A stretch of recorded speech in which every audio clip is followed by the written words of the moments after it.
Just got a notification. Let's see what that is. All right, perfect. Oh, did I cut out just now? I didn't know if that would cut out or not. All right. Scoot it to that corner, and I'm going to let you sit on one side, and I'll sit on the other.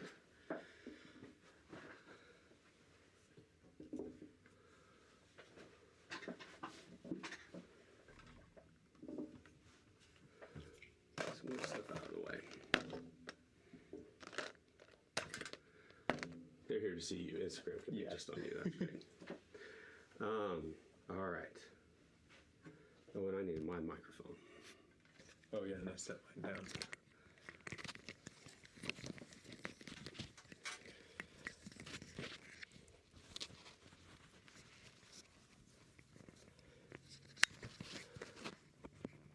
All right. Probably should start with just kind of giving a brief synopsis of what's going on, because for some people this will be the first they hear about what's happening. Right.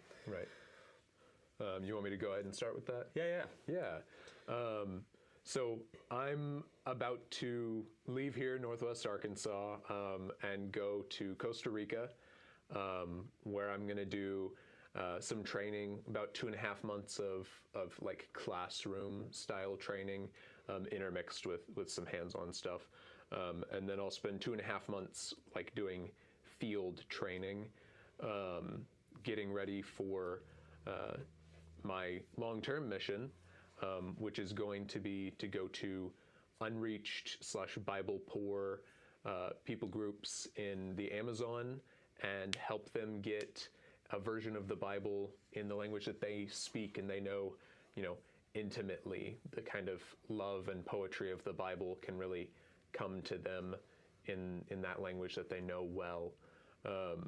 And I'm super excited to get started with it, get to know my team, get to work with my classmates, and get out and work with those people who don't have access to the gospel like we'd like them to. Yeah, that's awesome. So then now the question would be like, what's happening next? Because you mentioned earlier that it's kind of, this is it. Yeah. So I leave tomorrow morning. I fly out of Tulsa, and I go to San Jose, Costa Rica, where in one of the suburbs, Heredia, I'm going to be doing that training. And I mean, that's not just like, oh, I'm going over there to get started and then I'll be back and forth or whatever. I've already sold everything or donated everything that I'm not going to take with me. So I own nothing but a box that I'm keeping at my parents' and 3 bags that I'm taking with me on the airplane. And I've quit my job and I'm going over there because this is my job now. This is what God has for me.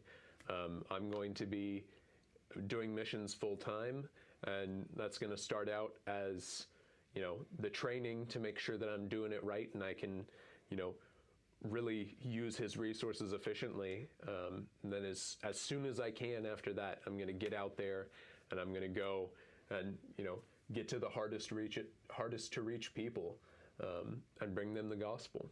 Do you have any idea of like what a day of training will look like as far as the school goes? Yeah, so the training is going to look like waking up and doing, it, because I'm going to be living with all these people, it's going to be dormitory style.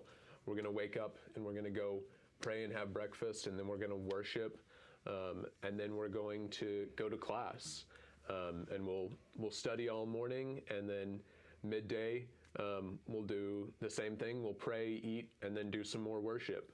And then in the afternoon, we'll either do more study, do more worship, do some hands-on training, or we'll do some more like field training. We might go to some local churches and join them and do stuff with and for them, or we'll go and, it's the kind of outreach that we're going to do is going to be very physical.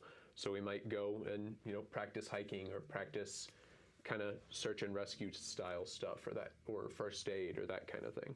It's really cool that it's a mixture of like logistical training or technical training, but also spiritual training. I mean, you're going to be like on the front lines, absolutely, spiritually, and I think it's awesome that there's a whole aspect of like Bible study and building a community around the team that's going to be going together.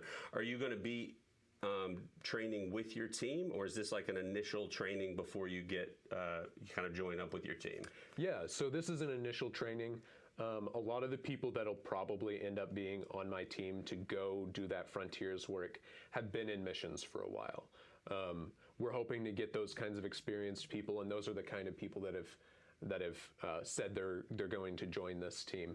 But the people that I'm going and I'm learning and I'm training with, these are people who are, I think 3 out of 5 of them are fresh out of high school. Oh, wow. So this is they're saying, I think that ministry missions is for me, and this is how I'm going to dip my toes in and find out. And that's the way it works for them. And then I know one of the other people one of the other people has a much more intense interest. It seems like he's committed to being a missionary like I am, and then I'm not sure about the other. But yeah, it's not specifically the team that I'm going to end up working with for the next 5 years, but we can hope that they'll join us. Yeah. That's you need, like, for a team like that, you need a lot of different experiences to kind of come together, because you do need somebody who's going to be trained in doing this kind of thing before. Absolutely. But it takes more than just that one person. Yeah, and the person who runs the facility that we're working on, the YWAM base. It's a launching base, and he's been in charge of it for quite a long time.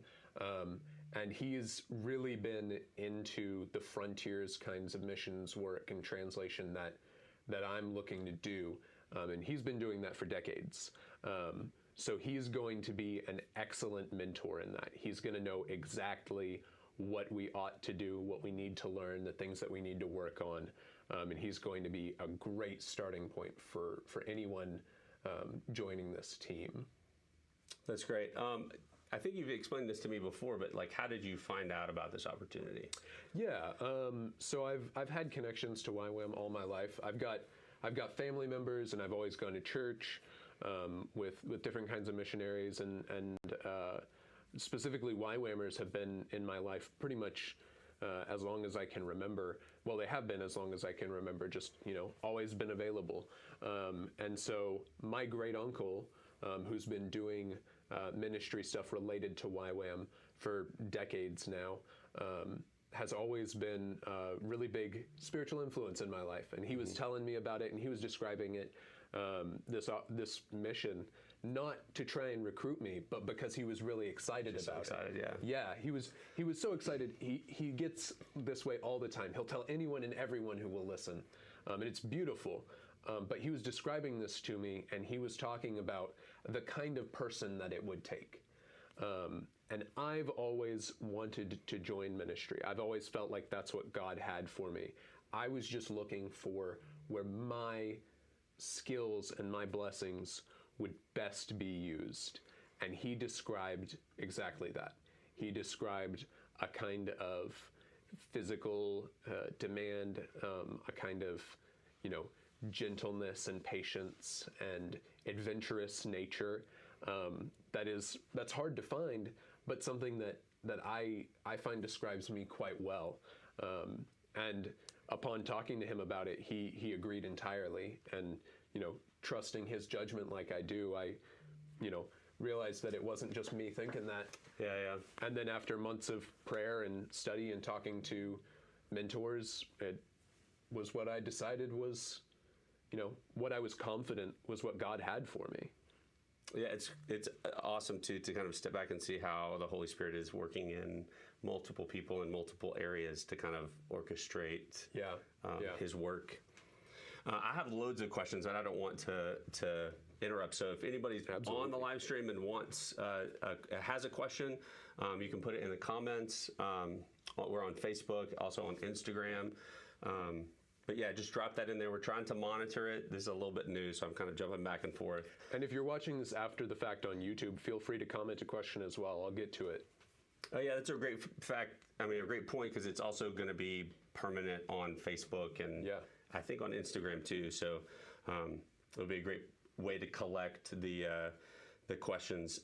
Do you have any plans once you leave to kind of keep everyone updated? Like, what is that going to look like? Absolutely, yeah. I'm going to be doing a newsletter. Will be the main way that I keep in contact with people, and it'll be the most reliable way to hear from me. I'll either, depending on the group of people, I'll be sending it out quarterly or monthly to keep people informed on what I'm doing, you know, the exciting stuff, the not so exciting stuff that needs prayer, the mundane, pictures of all the cool things that we're doing and seeing, and absolutely just all the wonderful things that God's doing. And I mean, you can find that on any of my socials.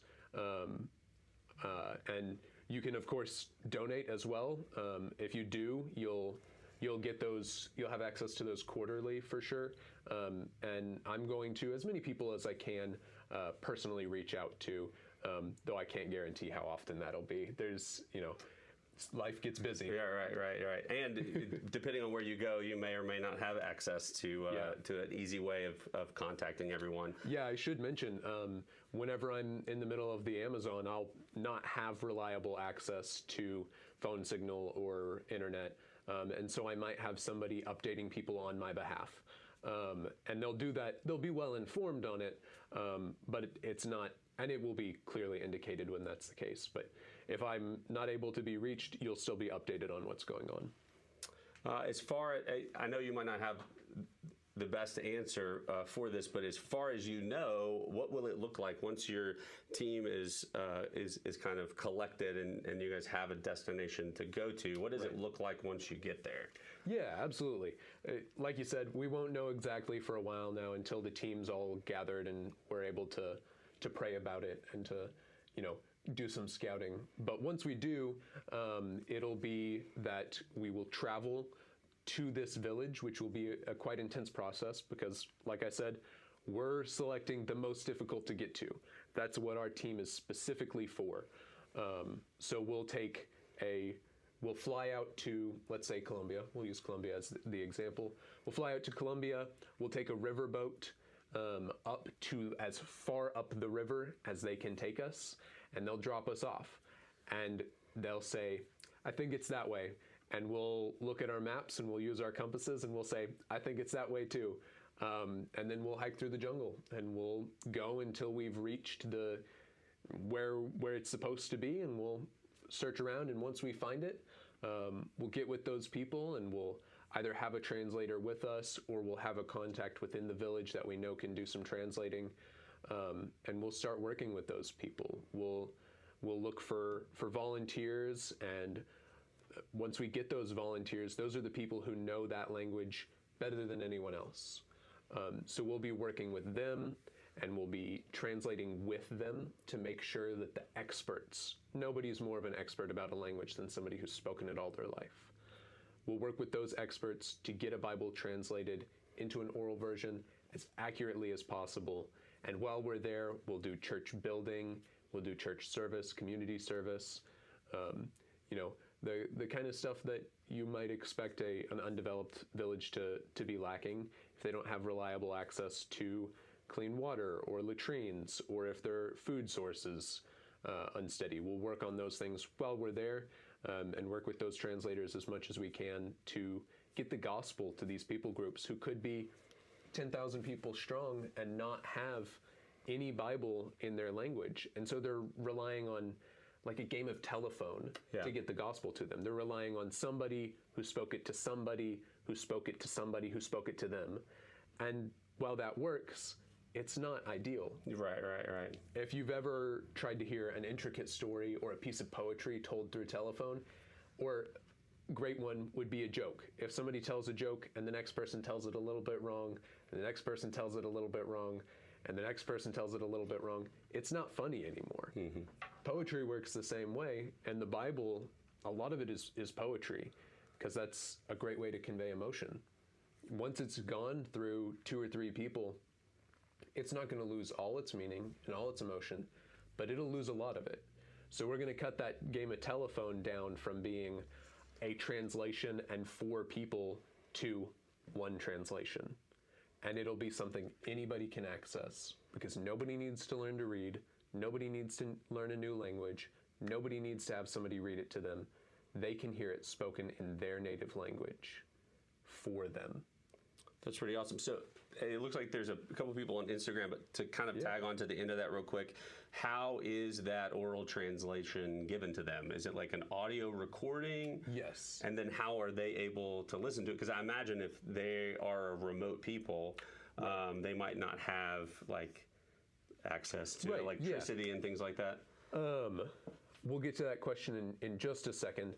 But yeah, there's been like field rescue emergency situation radios for a long, long time. And those, I mean, you can fit a lot of audio on a single SD card. Yeah, yeah. So we just need 1 radio with a solar panel or a hand crank to leave with them, which we won't leave just 1, we'll bring them a few. But that's something that, you know, it's quite accessible. You know, if you can set it in the sun, if you can find a patch of sun, or if you've got arms to crank this wheel, arms and strength to crank this wheel, you've got access to that recording. Yeah. So yes, those villages won't have their own electricity or their own equipment, and that will break down eventually. But the goal is to supply it for at least the 5 years and leave them with some sturdy equipment that is completely independent of outside help and will last as long as possible. Yeah, that's awesome. And that technology is becoming less and less expensive. Absolutely. I mean, I imagine at this point, an oral translation on an SD card with some means of playing it is getting close to the cost of actually printing a Bible. So right, absolutely. That's pretty cool. Yeah. Anyway, you want to get to some Instagram? Yeah. So yes, the main goal is the gospel first. So the plan, if it ends up being a smaller community, or if they end up being difficult to work with or things like that, would just be the gospel plus a synopsis of the Bible story. So like the overarching creation through Revelations, condensed. But the Gospels will be translated word for word, and if we can get more than that, if we have time, if we have the resources and they have the desire, then absolutely we'll work on more.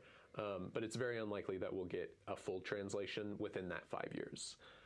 After that 5 years, they'll have the tools to work on it themselves. We'll have taught, you know, a handful of them that were helping us for those 5 years, and we'll have left them with the tools and resources to do more of that translation. So certainly they will have the ability, and if there's the demand for it, then we'll do our best to supply the rest of the translation as well. Sorry, I'm a little bit busy. I just realized that the privacy settings made it difficult to share to the Facebook group, so I changed those. So Facebook should be able to join us now and ask questions as well. Wonderful. While I'm taking care of this, though, do you want to tell us how to get on to your email list, and also ways that people can give? Yeah. So if you follow me on Instagram, I have a reel that describes it, or there's a link in my YouTube. I believe there's also a reel on my Facebook. But you can email me at every.tribe.tongue@protonmail.com, and I'll be able to add you directly from there. Or if you want to donate and I can get you added from there, there's meigiving.org/donate/every.tribe.tongue. And any which way you do it, you can send me a message on Facebook or on Instagram. I can add you from there as well. But any of those places should have a link to it. They should have that kind of information readily available. And if you're having trouble, just send me a message. I'll get you taken care of. I'd love to hear from you. And you said that was meigiving.org? /donate/every.tribe.tongue. Donate/every.tribe.tongue. I'm going to add these into the comments as we go. Yeah. And then to join your email list, are they sending an email to you or? Yeah. Just send me an email at every.tribe.tongue at protonmail.com. And that's the email that you should receive that newsletter from.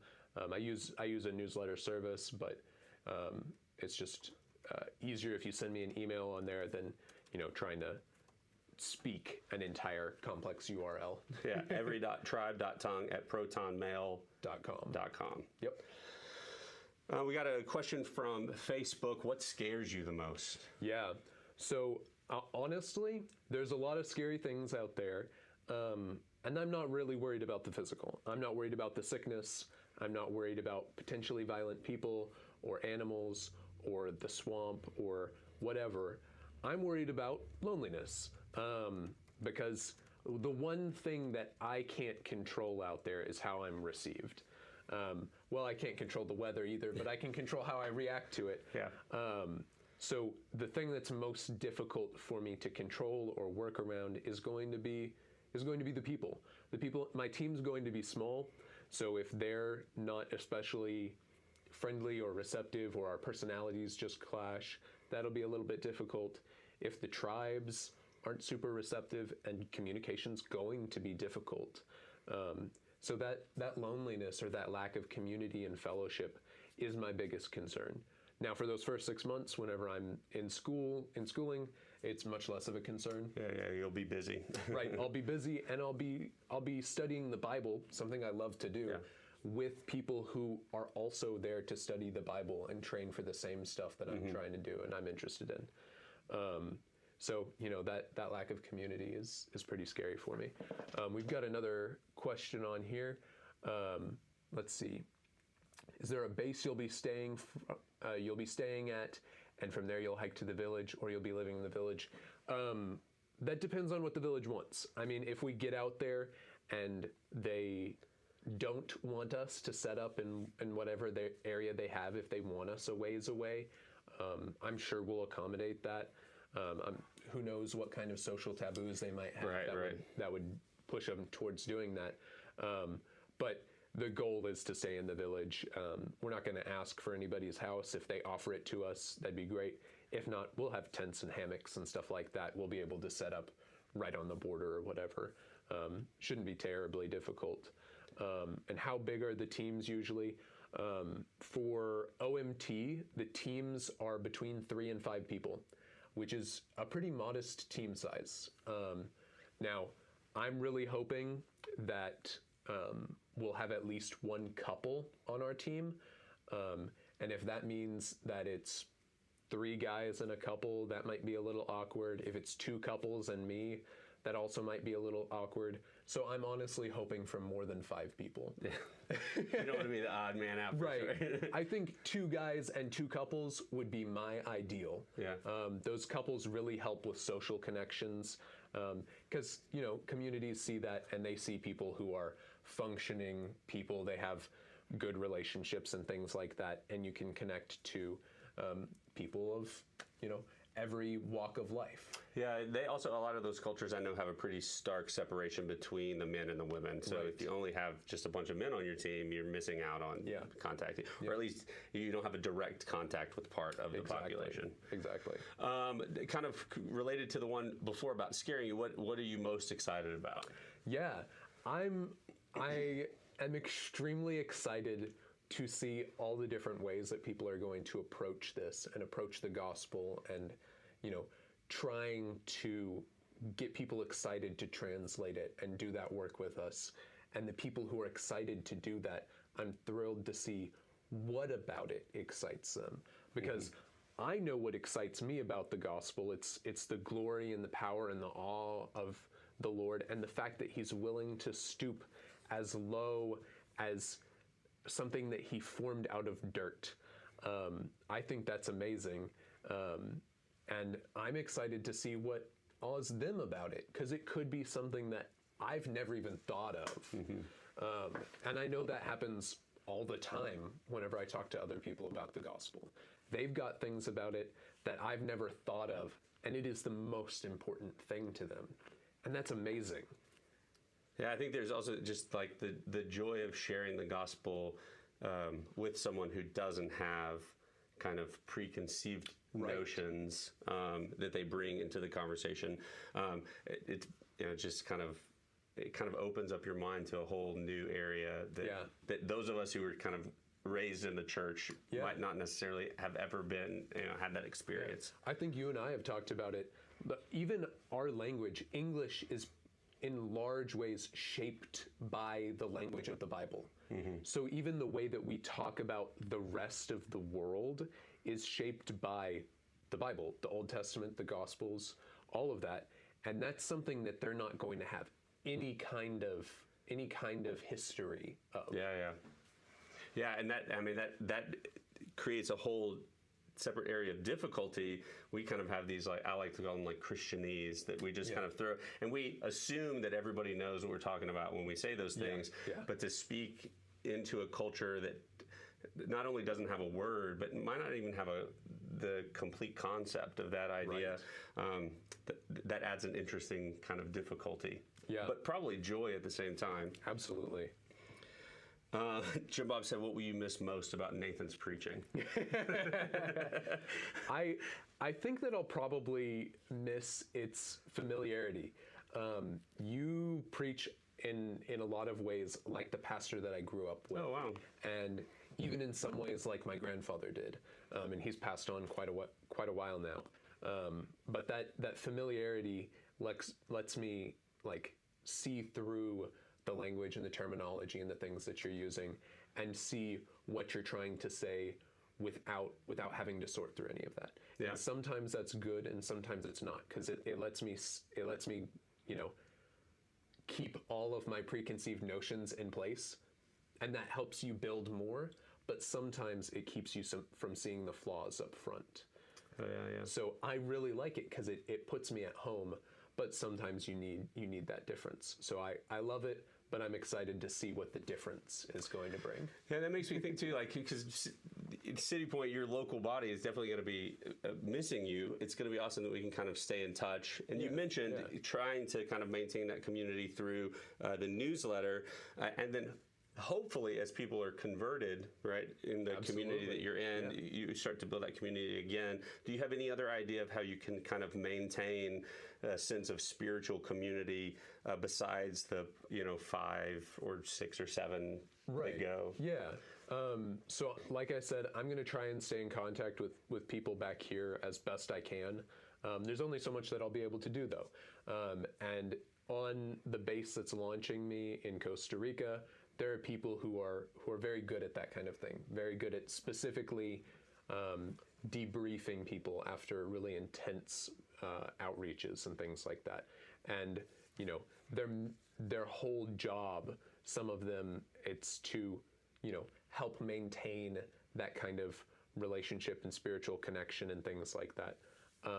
But in large part, it's just my responsibility to reach out to you guys, and to make sure that I'm maintaining those relationships and those connections where I need to and where I'd like to. We got a question on Instagram. Will the training be teaching you specifics about the culture of the village that you'll be approaching? No, it won't, because nobody knows. A couple of the villages that we're looking at going to, there's no record of any Westerner ever going to them. Wow.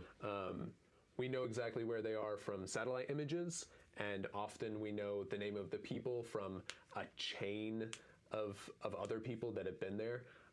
But some of them, they've probably all been visited, but it might have been generations, and there might be no one alive who knows that happened.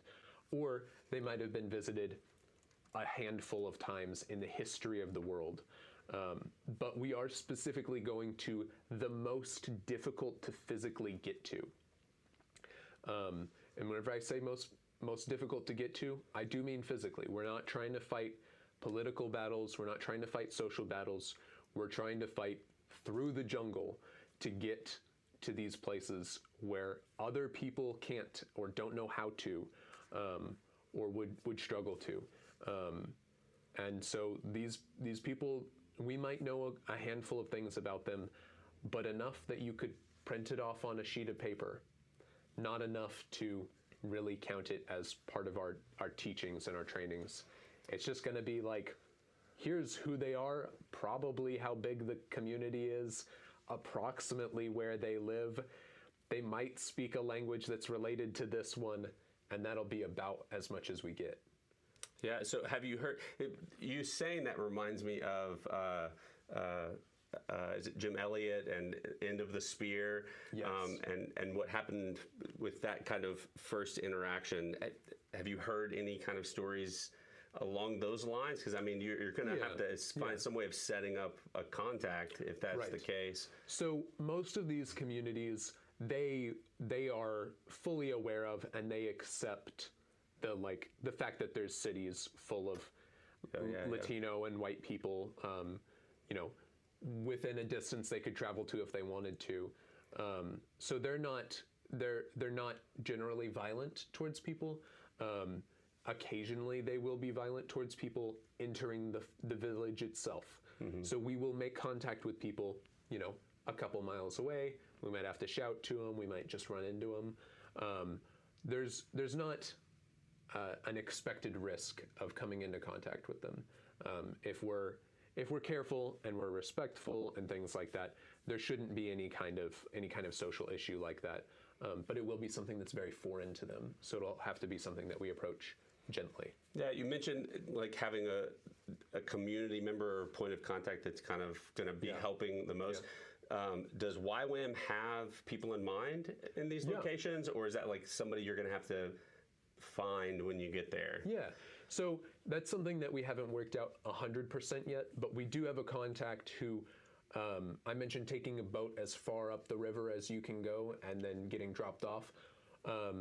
The base leader, his name's Terry, who I mentioned earlier, he knows someone who, that's his job. He boats people to the end of the river, drops them off, and they say, pick us up in a week. If we're not here, you know, just go on without us, whatever. So somebody else picked us up or we spent longer. But that's his whole job. He takes people to the end of the river, drops them off. And he does that specifically so that he can help missionaries. That's why he does it. So he knows a lot about those kinds of things. And those contacts that we'd have in those villages are often people who do trade. They live in another village that's better connected, and they are the person who goes back and forth to this remote village to get them axe heads or fishing hooks or nice textiles or whatever. Yeah. Or there will be somebody in that village and they go and do that for their own village. They'll bring things back and forth. There's probably not any that we would encounter that don't do that. Yeah, yeah. As far as I'm aware, it doesn't exist in the Amazon where they never, even through a chain of other villages, trade with, you know, Western developed goods, manufactured goods. So we'll be able to connect to the people who do that work of the chain that gets it to the village.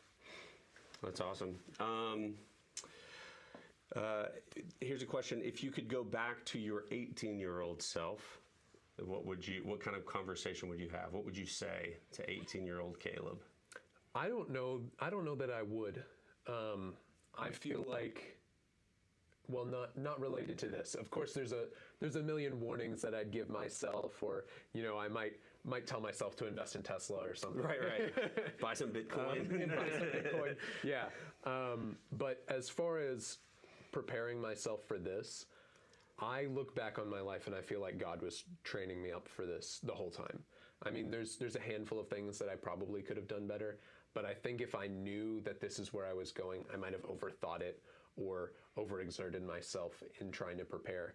I feel like the way I lived my life was very well in preparing me for this. Yeah. And there's something really powerful to be said about God's timing. Absolutely. Like, things happen according to His will when we open ourselves up to that. Absolutely. So. And I mean, My university training relates to this in a lot of ways. I got a degree in horticulture, which is an agricultural training. There's a lot of ecological and different kinds of training that helps just whenever you're in the outdoors. But a big part of that is going to help me here, and it's going to help me at the base where I'll be launched out of, because they do that kind of thing. But God gave me just enough time to get that, and then He gave me time to rest and recover from the intensity of university work, and enough time to grow into my adult self. And that's exactly when He gave me the word to go do this. Yeah, it's kind of a little bit bittersweet, because He also gave you just enough time to meet everybody here and to develop those relationships, and we feel like you're being torn away. Yeah. But at the same time, like, those relationships can still be maintained. Exactly. We live in a time where it's not, we're not seeing Caleb go off for an unknown amount of time, and just pray that one day you write a letter or you come back. Yeah. But that we'll be able to stay in contact. That's pretty powerful. Absolutely. If this was 2 generations ago, this would be me saying bye in service, and only the people at service would know anything about it. Yeah. And then I'd be gone for the next 20 years. And if I came back after 20 years, I'd just show up and say, "Hey guys, yeah, I'm back. I did it." But this way, you guys get to hear from me regularly. And that's a fantastic thing, and I get to hear from you regularly. Yeah, I think it's also just it's so encouraging to see. It's encouraging to see how God is working in other communities here in the States, but so much more to see how God is working in other parts of the world. Yeah, yeah. That's pretty awesome. Is that another Instagram question? Yes. Do you think that once you finished with one tribe that you'd that we'd go to another, that they'd suggest another for you to visit? Yes, I imagine they would. I can't imagine why they wouldn't. So oftentimes there's language families, which means that one language will be very similar and closely related to another language.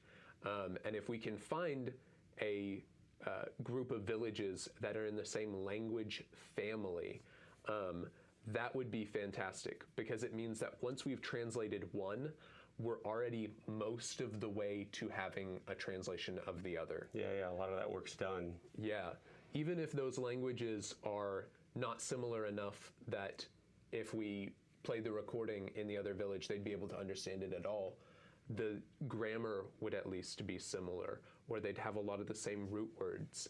It'd be like going from English to Spanish instead of English to Mandarin. Which those are 2 very different things. Yeah. An English speaker can learn Spanish in less than a year. An English person can learn Mandarin in about 7 years. Yeah. So if we can do that, the first one will take 5 years, and the second one might take a year or 2 years. And then the next one would take even less time. Mm-hmm.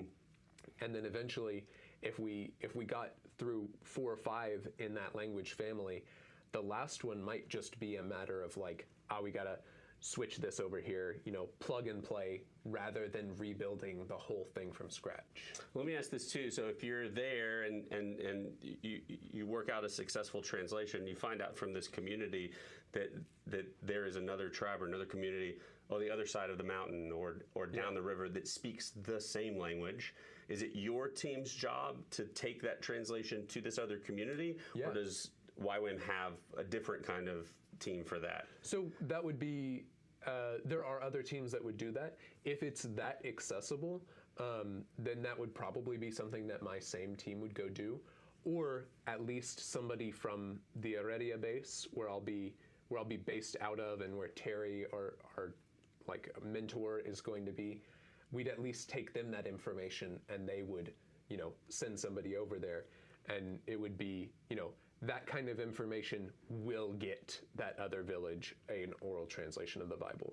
There would be no situation where we'd hear that and go, well, they're on the other side of the mountain, we can't really get there. Right. We would make it happen. The goal is to go to the most difficult to reach, so there's nowhere in South America they could be that we wouldn't bring it to them. Wouldn't take it to them. That's awesome.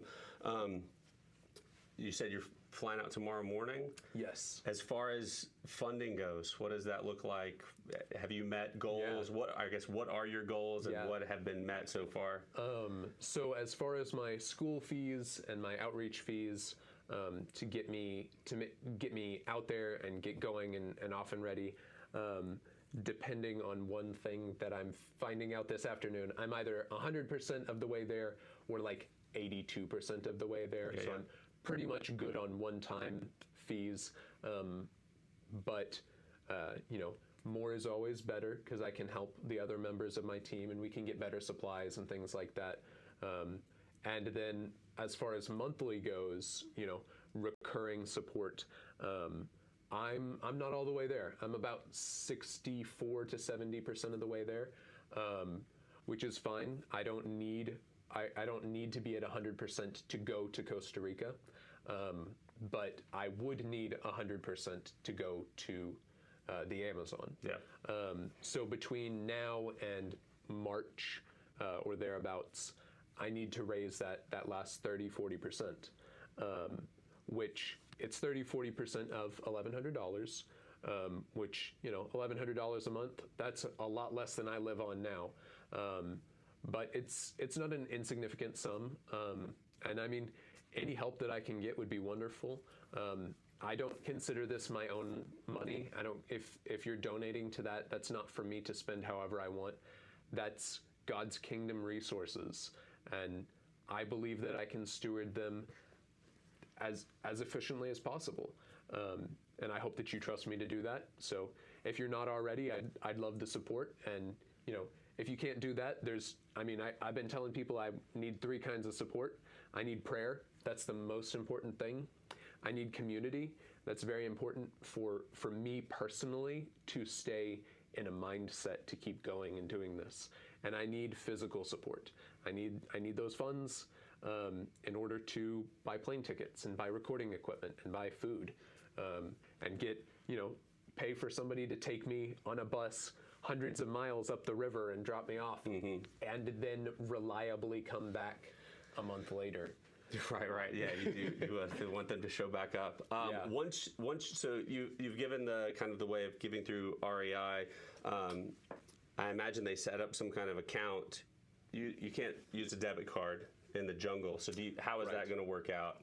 Yeah. So I am going to have a credit card that's specifically, or I don't remember if it's debit or credit, that's specifically designed to be used as internationally as possible. Yeah. So anytime I'm in a city, I'll be able to get money in whatever the local currency is. But yeah, if we're going to go somewhere that's completely off grid, we're going to have to bring a lot of local currency with us. Or if we're going to a distant village, they probably don't care about money. So we're going to have to bring things that they want. Yeah, like sugar, dried fish, nails. Yeah. In a lot of those, in a lot of the areas in the Amazon, rocks cannot be found. Oh, wow. The ground is all clay. So they have wood-only tools because the nearest rocks are 100 miles away. Yeah. So to bring them nails and to bring them knife blades and axe heads, those are incredible resources for those people. And that's, I wouldn't try to bring those and force them to learn to use a new tool or something like that. But if they want it and it's something that we can use to build a connection and help them, then absolutely. I'll pack out 20 pounds of nails through 100 miles of rainforest. Right. Yeah, I think we also underestimate like what those things are worth, because thinking about like you've taking 5 pounds of sugar or a box of nails, that seems so silly being in the States where we have such easy access to that, but like that's almost like carrying gold in your pocket. Right. When it comes to bartering with the community that you're going to be going into. And it may not be that those people would have trouble trading for it in a town, in the city where we got it, but it's a matter of getting it there. Because like I said, hundreds of miles of river, and then you hike 100 miles through a swamp. I don't know if you guys have done any long backpacking journeys, but you want your backpack to be as light as possible. Yeah. If you go and you hike 5 miles and your backpack's 40 pounds instead of 20, you feel it the next day for sure. So these people who are probably walking out because they desperately need salt, they don't have the pack space to bring an extra 5 pounds of nails or an axe head, because it's just exhausting to carry. Right, yeah. And just the cost of the journey too eats up a lot of that. Right. Do we have any other? Yeah. What does the monthly money do specifically for you? Well, on the base where I'm going to be staying, they've got upkeep. And so as much as they can, they try to let the missionaries who are working out of them stay for free. But, you know, if they're not getting enough donations specifically for the base, then they need it from those missionaries. So I will have to pay a rent of sorts in Costa Rica after the training period. And then it's going to pay for travel, which will be buses, airfare, boats. It'll pay for food. I got to eat every day. I'll be able to go hungry for a little while, but I can't hike 100 miles if I don't have any food on the way. It'll pay for equipment. So, you know, I've got to have a nice backpack. Otherwise, I'm going to be hurting every single day. Got to have good shoes, my clothing, you know, water filtration. The translation equipment and recording equipment are both going to be expensive, and they're going to be, you know, they're just going to be something that we need. We can't go without that and do this job. Yeah. There's a certain degree of, you know, we can have it be extra simple. We can do recordings with a microphone and a smartphone. I just have some headphones to listen to it while we're getting started. But whenever we're trying to finish up that translation and we're trying to show it to these people, we need that good equipment. And we need to be able to get there and back. And so, you know, it's facilitating. It's not for me to go and hang out on the beach in Costa Rica. It's not for me to, you know, go to whatever clubs or whatever. I don't even know if there are any. So you're doing Bible studies. That's how you're spending your time. Right. Yeah. And I mean, you got, like you said, it's less expensive than what it costs to live in Springdale. You still have to eat. When you're hiking that far, your shoes are going to wear out. So there's like a lot of little things too, I think, that add up. I'm less familiar with Colombia or Brazil or wherever in the Amazon will be, but I've been to Costa Rica and I've talked to people that are there, and import costs are very high in Costa Rica. So food should be quite cheap, but if I need a new battery pack for our radio, that's going to be really expensive. If I need new shoes, those will probably be quite expensive. And then airfare, you know, airfare is pretty much the same everywhere in the world. An airplane's an expensive machine wherever you go. Was there one more question there? Yeah. What does your health care look like while you're there? Well, I can get like traveler's health insurance, but I don't plan to do that because in Costa Rica, healthcare is fairly inexpensive. It's a semi-socialized single-payer system, which makes it almost free for citizens. And if you're there for any reason, it's a lot cheaper than it is here. Dental is almost nothing. Like, it's pennies on the dollar to what we pay here. And it's a first world country, so it's decent healthcare. It's not like I have to worry about getting sepsis because I got, you know, I think the bigger, because Costa Rica is one of the places that people leave the States to go have a procedure done because it's less expensive. It is. I think the real concern would be like dental. When you're in the Amazon, then you probably have to be a little bit more careful. Right. You don't take those risks that you would when the hospital is down the street. Absolutely. I'm not going to be swinging around on trees like George of the Jungle. But like I mentioned towards the beginning of the stream, we're going to be trained in first aid and those kinds of things. That's like a necessity. That's not an option. Absolutely. Yeah, that's not a I just want to have it so I have it kind of thing. We're gonna need first aid, and we're gonna need to do it to ourselves or to each other. Right. So I've already got some of that first aid equipment to bring with me, and we're going to get more of it there, and we're going to be taught how to use it if we don't already. We're going to be taught how to make a splint out of vines and branches. Right, yeah. Because that might be what happens. Because if you're in the middle of a 100-mile trek through the forest and you get a gnarly cut or you break an ankle or something, you got to know how to deal with it yourself. Yep. As we wrap things up, I have one question that I've been kind of saving towards the end. If you could narrow it down to like your greatest prayer needs right now, what would your top 3 be? So my top 3, well, there's the funds. That's a big prayer need. It's going to be a lot harder to fundraise whenever I'm not here to talk to people.